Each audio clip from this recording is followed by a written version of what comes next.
Hey y'all, how's it going? I was listening to someone's testimony about their health and fitness process and results, and just some advice that they were giving. And it brought to mind something that I wanted to share, something we've covered before, but I wanted to go over some specific things that I have found to be so important when it comes to us being able to stay healthy. And so just wanted to share these points. I wrote down some notes here so that we can kind of go into this. And basically, these are the things that you must do. I believe that you must do and must continue to do when it comes to being healthy overall. And of course, we know that health is not just speaking of the natural. It's health includes everything, our mind and our body, our spirit, everything. So just wanted to share this with you today. Now, the first thing is that hands down, we need to get God involved. And why this is so important, you all, because there's things that we have encountered, things that we've experienced, and oftentimes these things we don't even know that we've experienced. We find ourselves later on in life, or as we continue to live, and we find these things that are challenges, things that develop, and oftentimes we don't even know how they developed. When I'm working with individuals, so many times I've gotten responses like, I don't know why I do that. I don't know. It's always been that way. Oh, I've never thought about that. And so this is why I want to bring this up. Now, when it comes to healing, God is the only one that can heal us. He knows us inside out, loves us completely, and has a plan for our complete walk here on earth. Everything is included in what He has for us. And when we're looking at getting healthy, we're trying to get to a place or accomplish something that many times we've tried to do multiple times. And then we're also trying to accomplish something that we didn't do intentionally. So if you open your eyes and you find yourself in a place that you never intentionally did anything to get to, like you're clueless as to how you got there, I would say that's a bit concerning. If you woke up in the morning time and you were in some place that was foreign, you might be a bit concerned. And when we're looking at our health, these are some of the things that, this is some of the feedback that I get as I've been working with my clients over 22 or more years. It's this idea or this fact that there is somewhere that a person is at that's undesirable that they didn't want to get to. And so just with that fact alone, you have to understand that, okay, there's something that we miss. There's something that's motivating us that we don't know about. And we need to be able to reestablish and develop those two habits. So who better to do that but God? Now, He'll put people in our lives to help us along with that process, but He'll confirm things in our heart, and He'll keep us in a place of safety when it comes to our emotions. Sometimes we can go into counseling or therapy, and some people don't like to go because things come up that aren't enjoyable to come up sometimes. But the thing about it is when you go through it with God, He gives you this internal protection and only brings you about at the rate in which you can actually handle it. So that's first place. He has to be involved. He knows the plan. He knows your physical body inside and out. He knows if there's some trouble coming, and He can guide you, away from that, and to keep you emotionally safe, internally protected. So that's really important, because what we're doing and what we'll talk about here is that it's not things that we can see so many times. There's things that are hidden, things that happened to us when we were still in our mother's womb. And so He can really help us with those things and to let us know which things we don't even need to address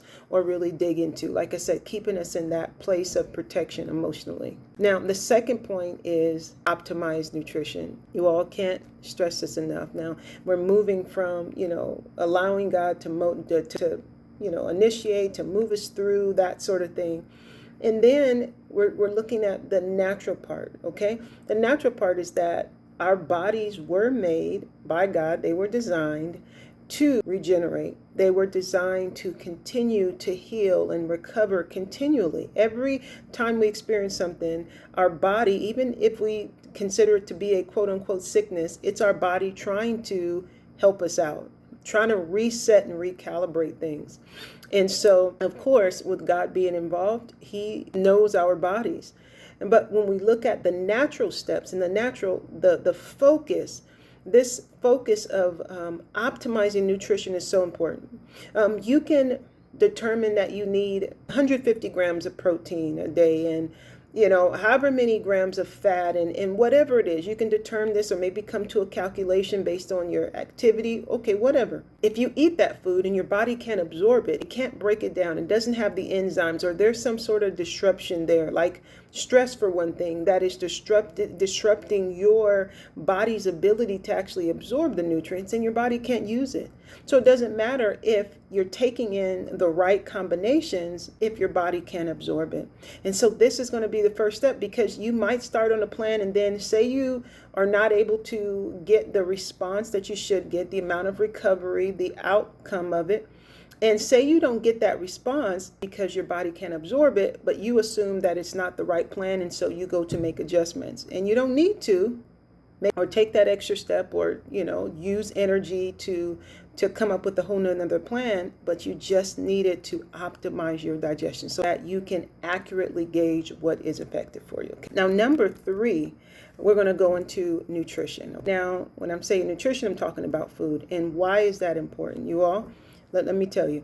As we just spoke about, our body can't regenerate without the food. And if it's not the appropriate food, the nutrients aren't going to be in there. And so we do need to determine, what do I need to eat? But going back to the first point, the reason why this is so important is because much of the habits that we have now, they're just traditional. It's what our mom, our parents, our grandmother, whoever was around us, what our friends, we are introduced. Think back to when you was younger. Many of these things, like what is it that you like now or that you do that are just directly linked back to your mom giving them to you. And so the thing is that much of these things that we have challenges with is because our parents or those in authority over us, or some experience, something happened to where these foods were introduced to us. In addition to that, there's an emotional connection. If there's a loved one that gives us a particular thing, it could be a significant challenge to be able to let go of these things that we want to hold on to because of that comfort, bringing us safety, especially as we get older, when we have more that we're responsible for as we continue to live.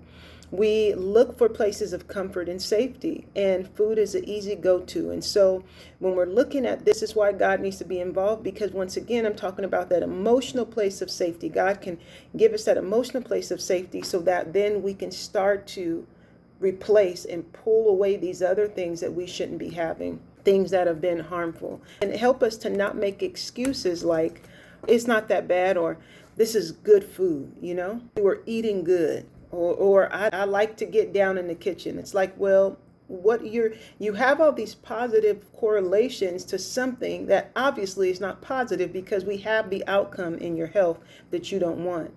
And so we really need God to help us to separate, to give us the confidence to separate, to give us everything else that we need emotionally so that we can pull away and understand that this thing is not, that there's another way. Okay. And so that's number 3. In addition to that, when we're looking at the food, we have the other part. We do need to find out, well, what is actually healthy food, and living in the society we're living in today, the country we're living in today, we have to even educate ourselves on what real food is. I can't tell you how much substances are eaten that aren't even really food. The majority of the population is eating this processed chemicals and calling it food, and it's not.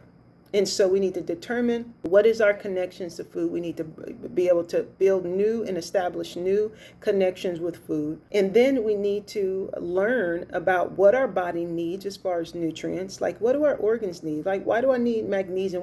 How does this affect me? What foods have this? Why do I need B vitamins? And then we need to determine and retrain our brain to understand that this is food and this is not food. This is processed chemicals, garbage, and this is food. And so all of this is included in the 3rd step, food. Now, the last one of the things that's really important is going to be the exercise. Now, this is at the end, which is kind of ironic because oftentimes this is the thing that we talk about the most. I need to lose weight. Why'd you join the gym? I need to lose weight. I want to look different, so let me go exercise. And the nutrition, all of these other points, they're just kind of not even discussed. It's so much focus on the exercise. Now, do we need some attention in this category? Absolutely.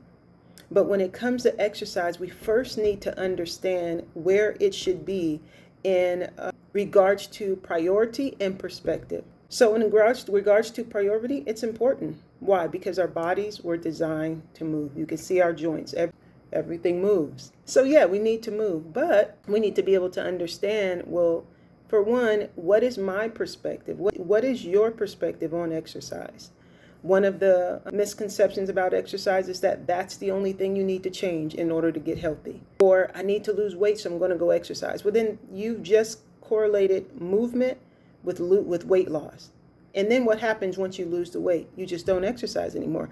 I've gotten and heard responses many times. Individuals will say things like, girl, you don't need to exercise. You already in shape. That's not what exercise is for. So we need to reestablish what exercise is actually for. And what is it for? It's to make sure that our body is functioning properly.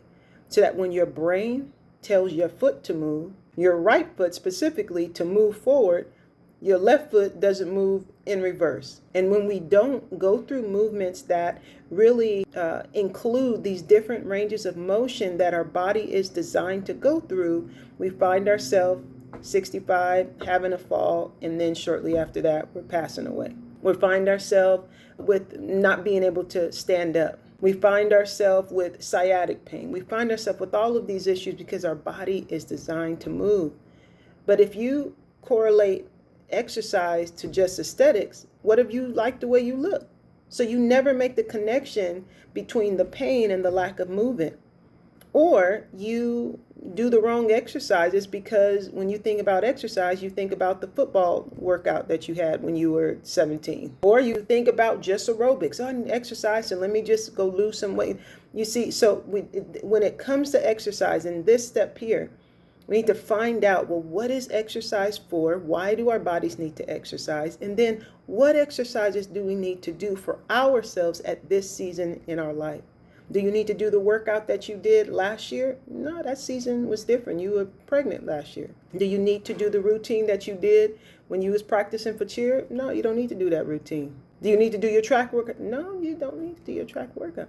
You need to find out what you need to do right now and in this season based on the demands of your body. For females, I want to help you to understand, and of course hormones are important no matter male or female. They're affected and they have an impact on our health and our life. But just speaking for females in this particular manner, if you have a higher stress, you know what? This will go for everybody. So just speaking in regards to our body being able to function optimally, if you have a higher stress of whatever it is, positive, you consider positive or negative one day, or maybe for a week, and then you want to also have a higher intensity workout because your goal is to lose weight or look a certain way. Well, you're going to end up doing the reverse of what you actually want to accomplish because your body needs recovery. It needs different recovery at different times. I've oftentimes see mistakes in this area. So someone says, I really need to do this routine, and they just really want to look a certain way, and they're like, I got to push myself. And then I might ask, well, how much sleep did you get for the past 3 days? I only got about 4 hours. I'm just dragging. Go home and go to sleep. Why? Because your body's not going to benefit from a routine of any, a level of intensity or appropriate intensity for you if you don't get to sleep. And so let's take a look at this whole thing when it comes to exercise. What is it actually for? Why do we need it? And then how do we need to appropriate it for our season right now? Okay, you all? So those are the 4 areas that are extremely vital to consider, and not just those as far as food, exercise, but all of the other things that I mentioned in relation to those, really changing our perspective on these different categories. Number 1, number 2, number 3, number 4, changing our perspective on these so they can become beneficial for us. So if you want to get some assistance in accomplishing any of these goals or going over any of these points in relation to the goals that you have, or you just want to get a jump start, feel free to reach out to me. I'll put the link down below. Also, I'll include the Nerves to Flourish ebook, which comes along with a session to just go over maybe just setting some groundwork for what would be effective for you to start with. You can do that as well. So I hope that was helpful, you all. I look forward to talking to you very soon. You have a blessed day.